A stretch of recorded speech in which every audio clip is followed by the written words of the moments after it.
I think the Grand Mufti failed in his leadership with his statement. He sought to cover that up subsequently, but it was a graphic failure.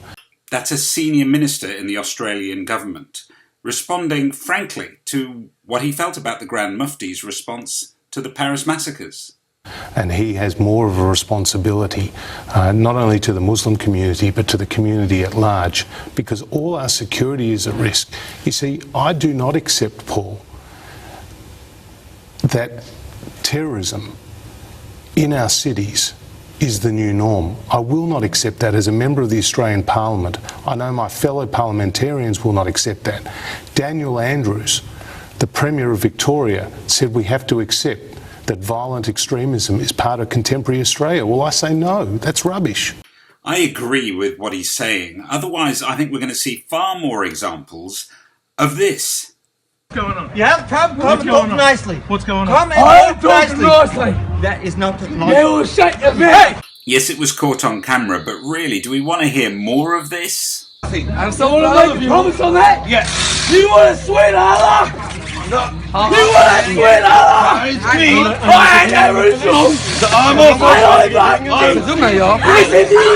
Over in the UK, the media are wrestling with how to deal with terrorism, but digging up spokespeople like George Galloway. Well, you know me, so you would never confuse me with a liberal. And I think that on these matters, one has to be iron and steel hard.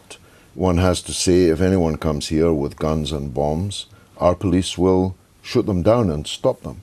There's no room for equivocation about that at all. Of course, a shoot-to-kill policy in general. That's a different thing, of course. Bad idea. That can give back thoughts of Northern Ireland. Indeed, Northern Ireland, or what Israel does in the occupied territories and so on. Apart from being wrong, they don't work. They make more terrorists. How to avoid Israeli brutality. A quick guide. When driving a car, do not purposely drive into a crowd of people standing on the sidewalk. You might get shot. When an Israeli policeman asks for ID, do not attack him with a knife. You might get shot. This applies to attacking men, women, and children. You will probably be shot. If you happen to be holding a Molotov cocktail or rock, do not throw it at passing cars. Someone may not like that, and you might get shot. These guidelines might be frustrating, but they will protect you from Israeli brutality. Good luck. So this guy is stabbing people, albeit very arbitrarily, in the London Underground, blaming it because of the UK's bombing of Syria.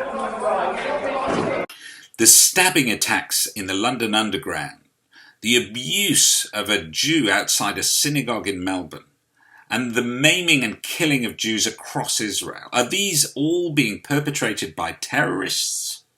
Are they the same sort of people that fly aeroplanes into buildings? Are they members of ISIS, members of Al-Qaeda? Are they all terrorists?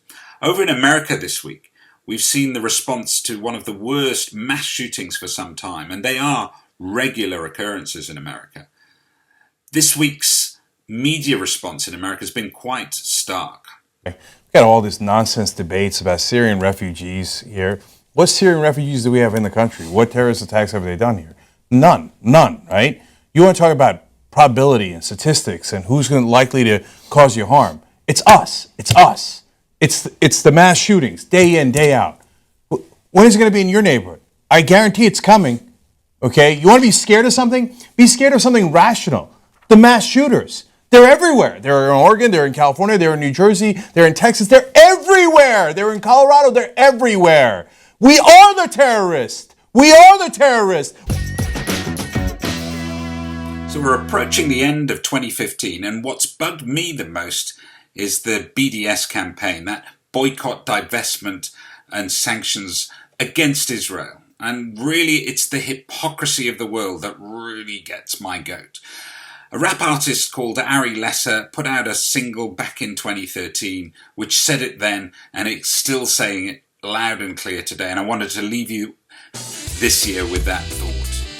Have a great summer holiday if you're in Australia, and don't freeze too much if you're in the Northern Hemisphere. See you in 2016.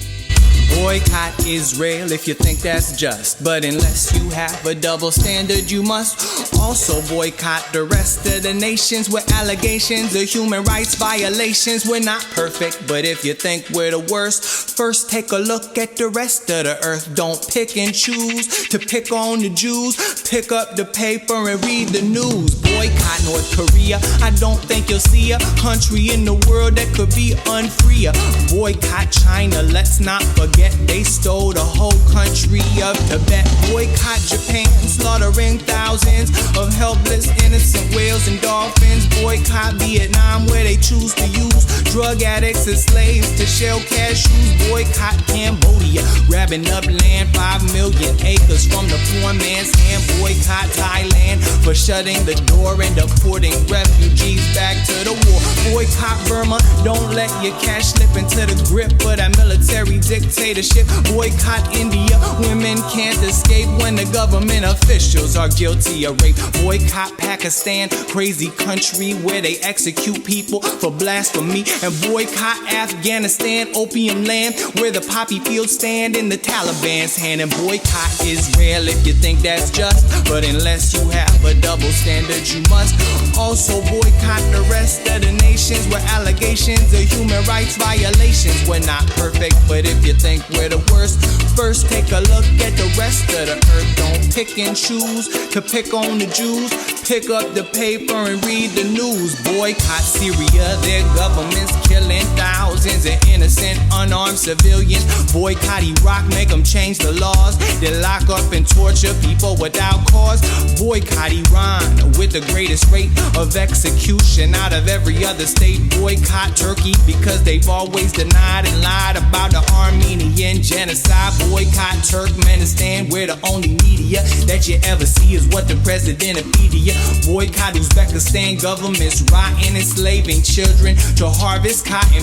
Boycott Russia, because every year more Muslims mysteriously disappear. Boycott Ukraine, where the politicians lock up the opposition so there's no competition. Boycott Belarus, presidents gotta go. You know those elections are just for show.